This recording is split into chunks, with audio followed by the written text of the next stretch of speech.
Et c'est bon.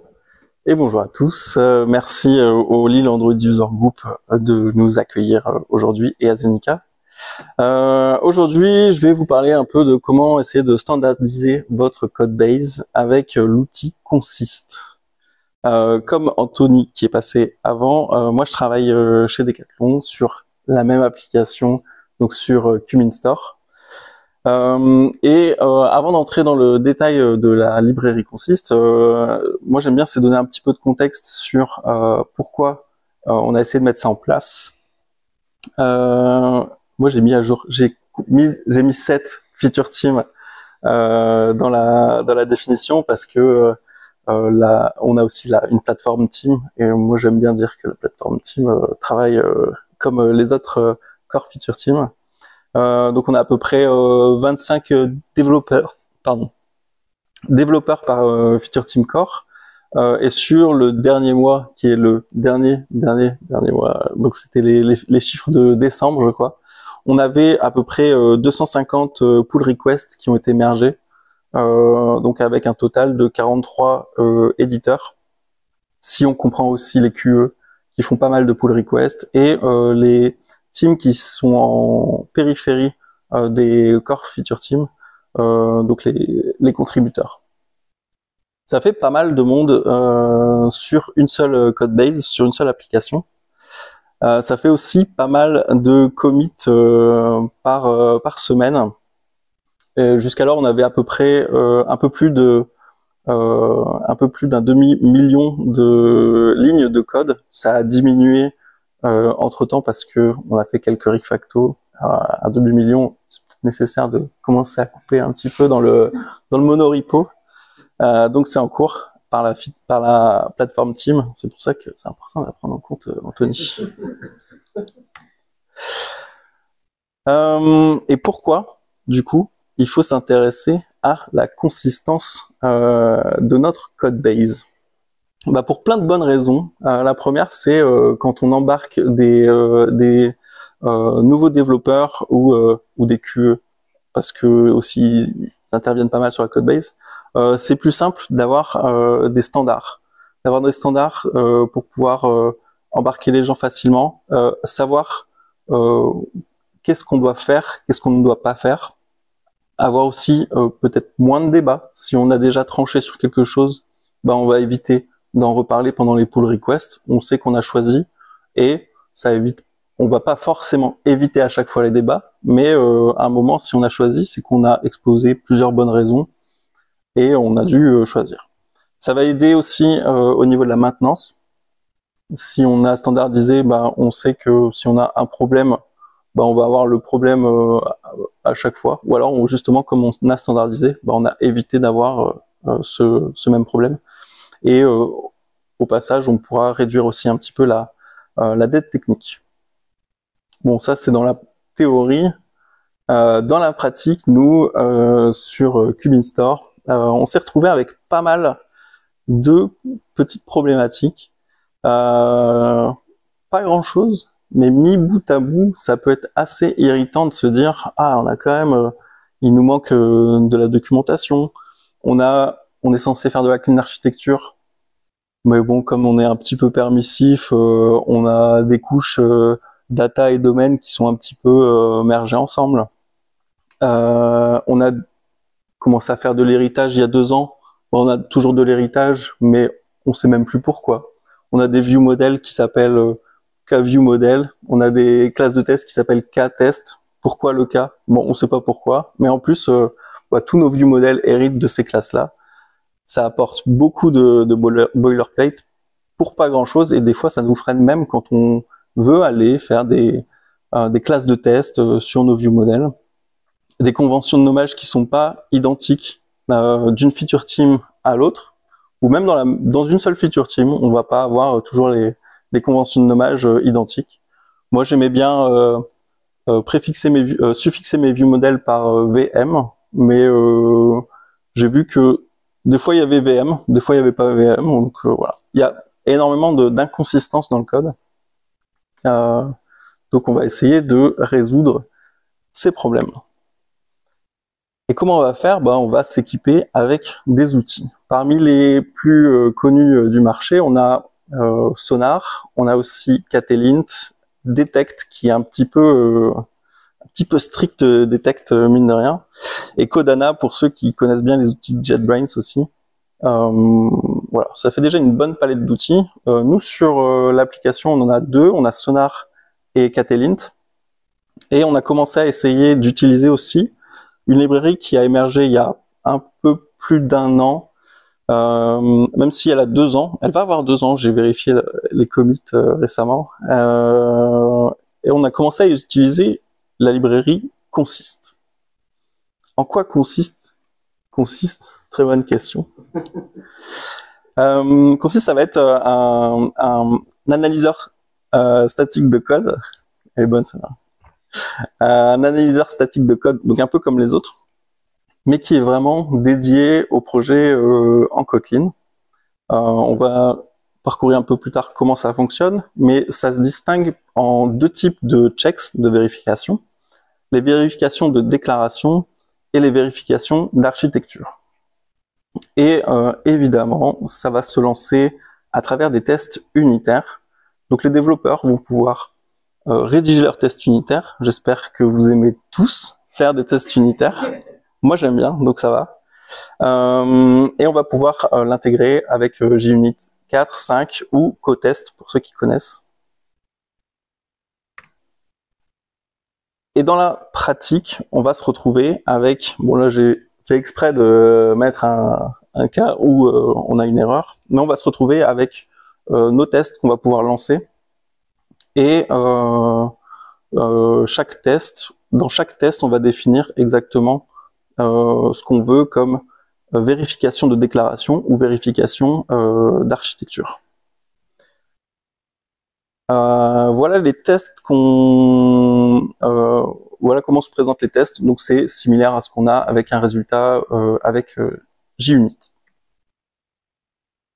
Donc commençons par voir comment fonctionnent les déclarations, les vérifications de déclaration. Donc on va commencer à faire notre petit test unitaire. Ici justement, on va essayer d'éviter d'avoir des view modèles qui se terminent par VM, mais on va vouloir que tous les view modèles se terminent par view model, le suffixe view model. Donc dans un premier temps, on va créer notre classe de test et notre fonction de test, et on va aller récupérer, on va utiliser un scope, on va créer un scope pour pouvoir récupérer nos classes en elles-mêmes, nos fichiers en eux-mêmes, dans un scope particulier. On va avoir plusieurs scopes fournis par la librairie, à la fois les projets, le scope global du projet, un source set par exemple de test, un module en particulier, plusieurs modules, un package, ou vraiment directement un répertoire ou un fichier. Dans un second temps, on va aller récupérer les déclarations qui sont dans ce scope. Dans l'exemple ici, on va aller chercher toutes nos classes qui sont dans le projet. Les déclarations, pareil, il y a plusieurs outils fournis par Consist. On peut aller chercher soit un fichier, une classe, une interface, une fonction. J'ai mis la liste, des imports, des packages. On va pouvoir aller vérifier une bonne palette de déclarations, justement. Ensuite, on va avoir quelques méthodes pour pouvoir filtrer sur nos déclarations. Il y a des méthodes qui sont déjà fournies par la librairie, comme ici on va pouvoir utiliser le withParentClassOf pour vérifier que les classes qu'on a récupérées, on va aller les filtrer pour faire nos vérifications que sur les classes qui ont comme parent le viewModel. On peut utiliser d'autres, il y a d'autres filtres qui sont disponibles, mais on va pouvoir aussi en définir un ou plusieurs nous-mêmes. Ils appellent ça des slices. C'est vraiment pour aller couper dans la liste qu'on a récupérée. Et enfin, on va vérifier que tous les view modèles qu'on a récupérés dans notre projet se terminent bien. On va s'assurer qu'ils se terminent bien par view model. Donc si on imagine qu'on a product detail VM au lieu d'un product detail view model, et ben notre test va en théorie planter. Bon, je vous rassure, ça marche. Moi, je trouve que c'est quand même super simple à écrire et aussi super simple à lire. On peut aller sur des cas beaucoup plus compliqués, mais dans la pratique, ça va rester assez simple à lire et assez simple à faire pour des développeurs qui ont déjà l'habitude, en théorie, de rédiger des tests unitaires. Et l'avantage aussi, c'est que les tests unitaires, normalement, sont toujours joués dans la CI. Donc ça rajoute une couche de sécurité quand on fait une modification ou qu'une autre feature team, par exemple, fait une modification sur son scope, enfin sur un autre scope, on va pouvoir s'assurer que tout est OK. Donc pour résumer un petit peu, la partie declaration check, ça s'appuie énormément sur les scopes, là où on va pouvoir vérifier les classes par exemple juste d'un module, de tout un projet, ou même aller vérifier nos classes qui sont dans le source set d'intégration ou alors de test. On va pouvoir vérifier un peu toutes les classes du projet. Et les filtres aussi moi je trouve que les filtres sont assez puissants. On va pouvoir filtrer par package, par récupérer aussi les propriétés, vérifier que nos propriétés ont bien cette annotation et ensuite faire nos assertions sur uniquement les éléments qu'on veut vérifier. C'est quand même assez pratique. Donc à partir de ce moment-là, on va pouvoir se dire, bon, c'est bien, on a les outils, mais dans la feature team, en vrai, qu'est-ce qu'on veut, de quoi on veut s'assurer? Quelles sont les problématiques qu'on a déjà eues et quels sont nos problèmes aujourd'hui? On va passer sur un cas un peu plus concret où justement on va pouvoir utiliser consist. J'allais dire dans la vraie vie, j'ai un peu triché pour pouvoir faire des exemples, mais on va le faire avec Android Studio pour voir un peu de plus près. Pour cela, j'ai utilisé un projet sample où j'ai défini plusieurs façons de faire des mappeurs. On peut faire des mappeurs à l'aide d'extensions de fonctions, à l'aide d'une classe qui utilise une fonction map, à l'aide d'une classe qui utilise une fonction invoke d'un opérateur, ou à l'aide d'une classe qui peut faire le mapping dans un sens ou le mapping dans un autre sens. Bon, moi je trouve que la plus pratique, il y a toujours débat. Il y aura toujours débat là-dessus. Il va falloir trancher un moment. Mais pour mon cas, moi je trouve que le mapper le plus efficace, c'est celui qui utilise l'opérateur invoke avec la fonction. Donc on va aller se retrouver dans notre Android Studio, normalement. Hop, voilà. Si je passe en mode plein écran, normalement tout le monde voit bien. Donc je suis dans un projet sample que j'ai fait et je vais aller vérifier donc tous les cas d'usage qui sont là. Dans un premier temps, je vais aller m'assurer, hop, avec cette fonction ici, on va aller récupérer tous les mappeurs qui sont des fonctions.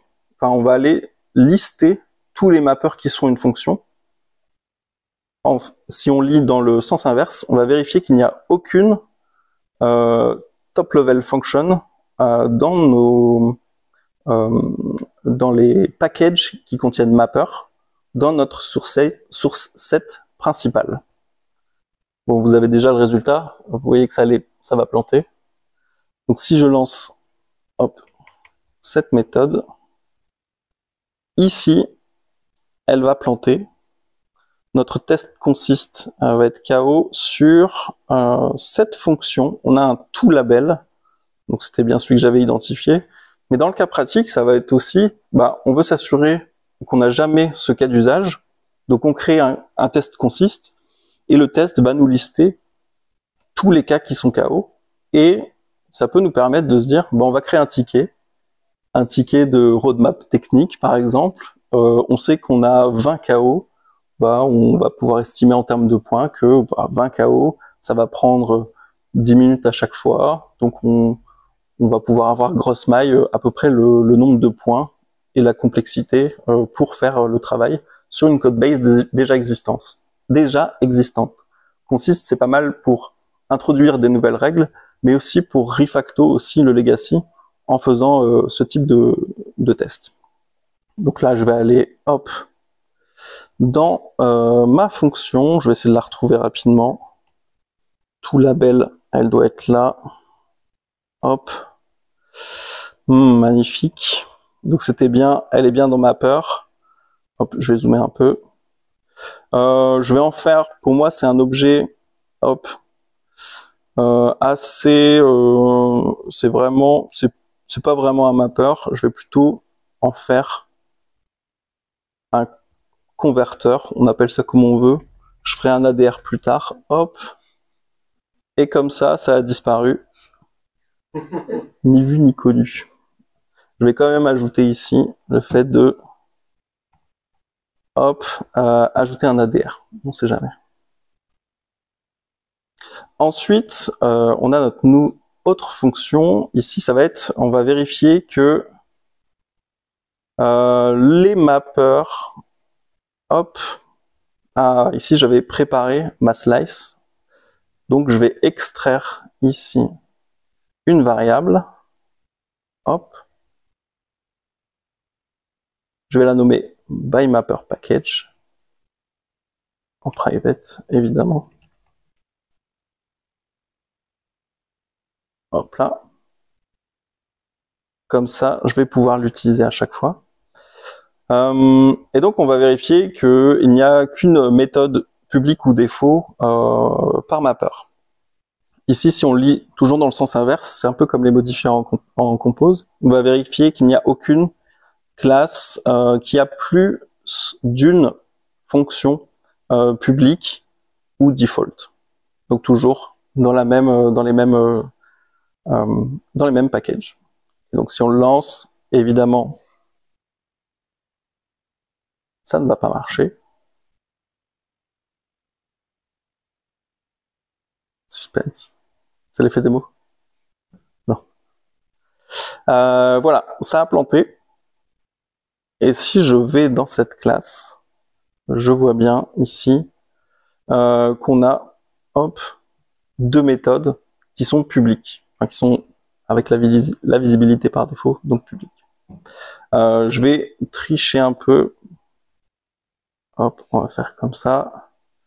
On va la nommer de cette façon-là. Et normalement, hop, le reverse, je sais qu'il est utilisé là. Pareil, je crois que j'avais triché un peu. Hop. Voilà, mon TMP. Il était là. Hop.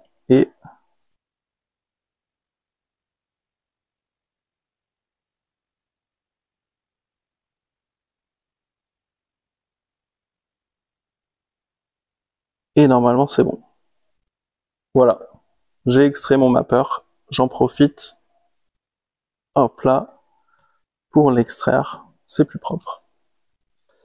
Donc là, normalement, si je relance mon test, hop là, tout est au vert. Je vais passer sur le troisième test aussi. On va s'assurer qu'il n'y a que des fonctions invoke dans mes mappers. Ici, il y a des chances à nouveau que ça ne marche pas. Donc on vérifie ici que l'opérateur, que toutes nos fonctions s'appellent invoke et ont le modifier opérateur, toujours dans le même scope. Hop là. Ah bah oui, on en a plusieurs, notamment celle que je viens de faire ici. Donc je vais la renommer invoke. Je vais la mettre opérateur. Et je l'ai aussi ici. Donc je vais faire opérateur invoke. Il voulait pas. Hop là. Et si je relance mon test, tout est OK. Bon, c'est un peu de la triche, hein, j'avais prévu tout ça d'avance. Et je vais rajouter une dernière fonction, ça va être de vérifier que aucun mapper n'est un object. Hop, et si je le lance, normalement, je crois que j'en avais pas identifié, mais comme ça, on s'assure que ça peut arriver d'avoir des mappers sous forme qui utilisent des objects. Donc là, à nouveau, on s'assure qu'on est sur une liste vide d'objects qui sont dans nos packages.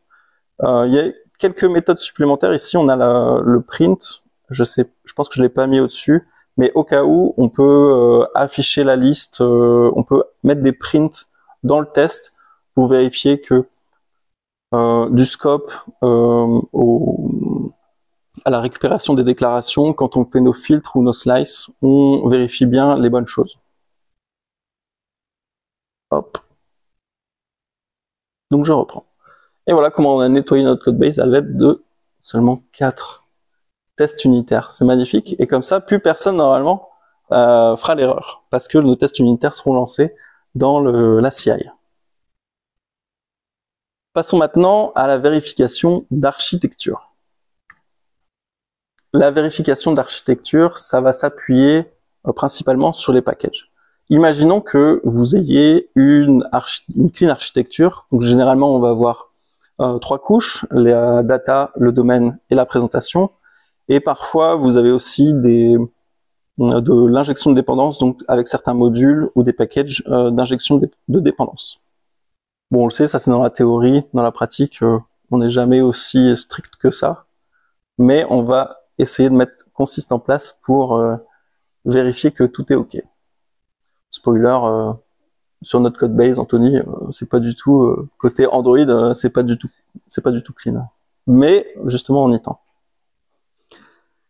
Donc pour faire des vérifications d'architecture, on va faire un petit peu de la même façon. On va d'abord définir des layers, donc des couches, en s'appuyant à nouveau sur la définition du package. Ici, on va définir 4 layers, tout ce qui est injection de dépendance, présentation, domaine et data. Et vous voyez qu'on s'appuie sur la convention de package. Donc là, ça va vraiment dépendre de comment vous avez architecturé déjà de base votre application. Idéalement, c'est bien déjà de distinguer domaine et data. Je dis ça pour moi. Ensuite, on va aller mais en amont dans le test. Comme pour la vérification de déclaration, on va aller récupérer un scope. Donc ça peut être, vous pouvez vérifier module par module si c'est nécessaire, ou tout le projet en entier, un source set, juste une partie d'un package pour aller vérifier ensuite les sous-packages. À nouveau, c'est les mêmes scopes que ceux qu'on a utilisés précédemment. Et ensuite, on va pouvoir faire nos assertions sur l'architecture. Donc là, on a 4 méthodes clés qui vont être depends on nothing et does not depends on. Comme on a défini nos layers, et on va pouvoir s'assurer par exemple que, en tout cas dans le test, on va pouvoir s'assurer que la couche de DI dépend bien des 3 autres couches. C'est pas forcément nécessaire, mais si on a une couche de DI qui est spécifique entre data et domaine et une autre entre domaine et présentation, ça pourrait presque même être encore mieux, mais on part sur cet exemple. Les autres fonctions vont être de vérifier que la couche de présentation dépend bien de la couche domaine, la couche data dépend bien de la couche domaine, et la couche domaine ne dépend d'aucune autre couche. Ça, c'est la théorie de la clean architecture. C'est pas moi, mais c'est pour montrer justement qu'on peut vérifier tout ça.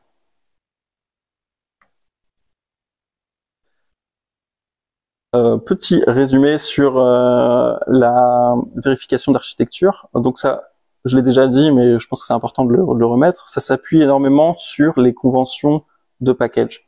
Donc c'est mieux à faire dans un second temps, quand on a déjà fait pas mal de vérifications de déclarations en amont. Comme ça, on a déjà architecturé par package correctement nos classes. Et ensuite, on va pouvoir vérifier que les unes les autres sont dépendantes ou indépendantes.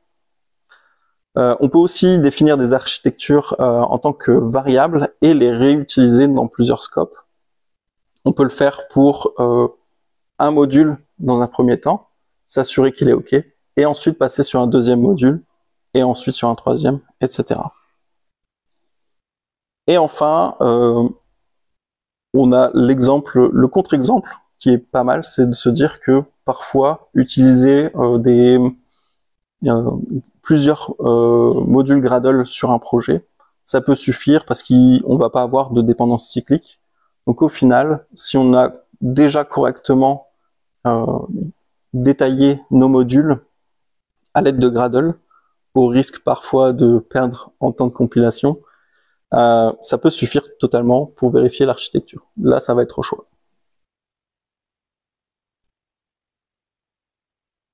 Quelques informations complémentaires sur la librairie Consist. Moi, j'ai trouvé que la documentation, pour une fois pour une librairie, la documentation est plutôt léchée, comme on dit.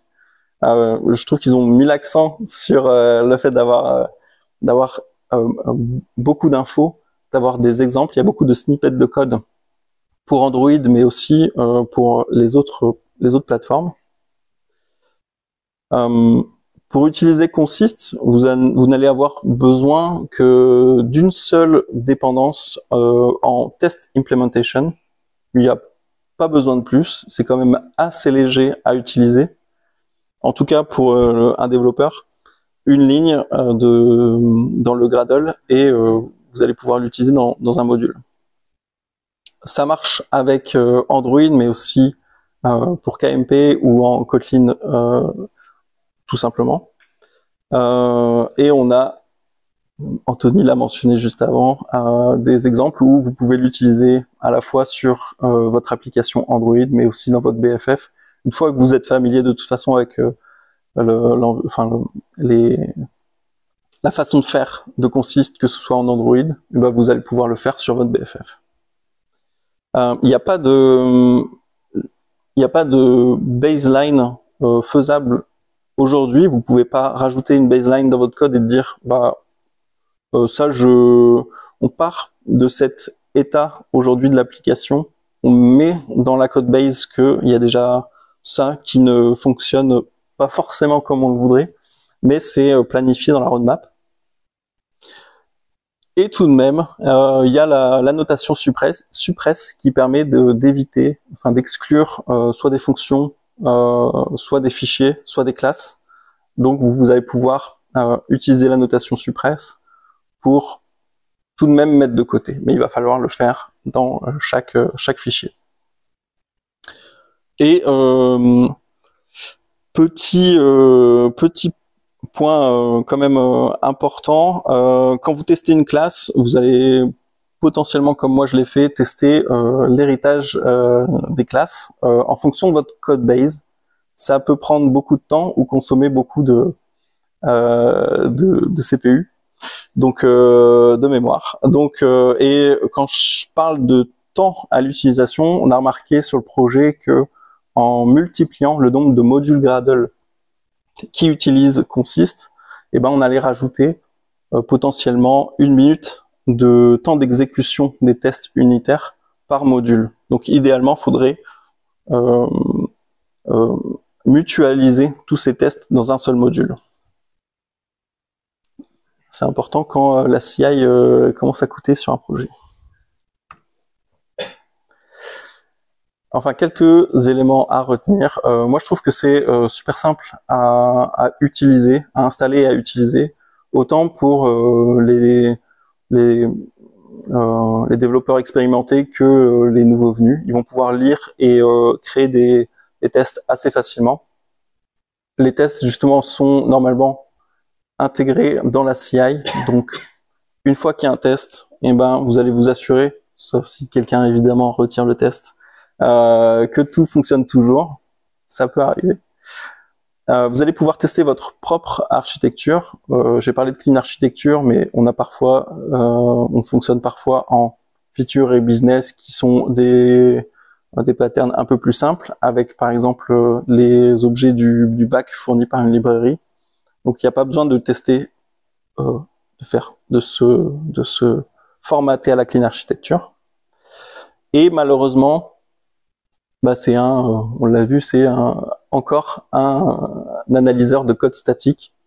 Y aura-t-il un jour un analyseur de code statique pour les gouverner tous?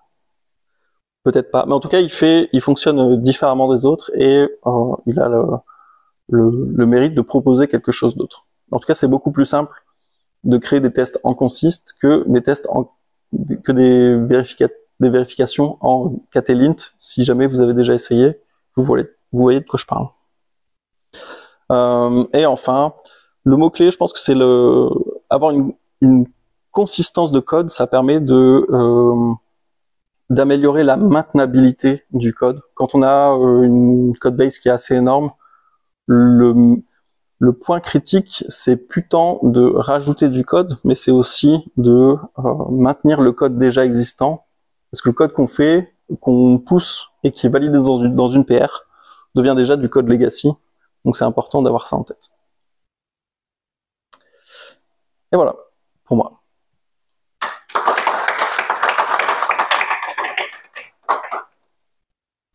Vous avez des questions? C'est une question? Il faut le micro. C'est une question piège? C'est un peu une question piège, mais ça m'est venu comme ça en lisant le truc. Forcément, je connais Consist puisqu'on l'utilise. Mais est-ce que ça marche, par exemple, donc c'est pur Kotlin, mais dans les codebases où il y a un peu de Java, par exemple, qui traîne, les tests sur les packages et tout, est-ce que en fait, ça s'exécute à quel moment? Parce que c'est du statique, donc ça utilise la source KT. Ouais. Il me semble. Je peux pas le garantir, mais je suis pas sûr que ça fonctionne avec Java, non. Ça va vraiment s'appuyer sur la réflexion Kotlin, en fait. Comment tout a été défini. Je suis quasiment sûr que ça fonctionne pas avec Java. Et c'est une question bonus, désolé, mais allez. C'était en fait justement, tu parlais des 525 000 lignes de code. Ouais. Est-ce que ça se sent dans les tests qu'il y ait 10 000 lignes de code? Enfin, par exemple, je vois que le test s'écrit en fait, il va chercher toutes les classes. Enfin, il a l'air d'aller chercher toutes les classes, puis ensuite il filtre. Est-ce qu'il fait vraiment ça, ou est-ce que c'est un peu derrière une sorte d'optimisation qui se fait finalement, qu'il y en ait 1 million ou 10 000? Non, en fait, plus il y a une codebase importante et en fonction des méthodes qu'on va appeler pour typiquement aller vérifier que une classe a ce parent-là en tant que classe, il y a des flags. En fait, tu peux dire, je voudrais vérifier que le parent direct de ma classe, c'est ViewModel. Je vais retrouver le slide, mais ça doit être ici. La méthode withParentsClassOf, tu peux rajouter un deuxième paramètre qui dit, va pas plus loin que le premier parent. Ok. Et en faisant ça, ça marche. Mais pour moi, ça couvre pas le bon cas d'usage. Ouais.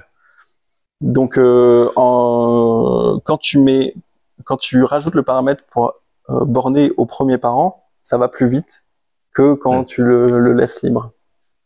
Ok. Et on a vu aussi que on s'est retrouvé avec 4 modules Gradle qui avaient des tests consist, et ça faisait l'initialisation de consist à chaque fois. Le premier, je pense que, ne pas me tromper, mais on voit ici, en fait, le tout premier, alors, pour le coup, c'est un test d'architecture, mais je pense pas que ce soit ça le lien à vérifier. Le tout premier met plus de temps que les autres. Les autres, le temps est plutôt presque non significatif, hormis celui-là, où je crois que il y a des chances qu'on vérifie aussi ici la parentalité d'une classe, l'héritage d'une classe. Donc il y a on dirait qu'il met en cache peut-être je pense à chaque fois. J'ai pas deep dive dans le code source. Mais je pense qu'il met en cache. C'est tout pour moi.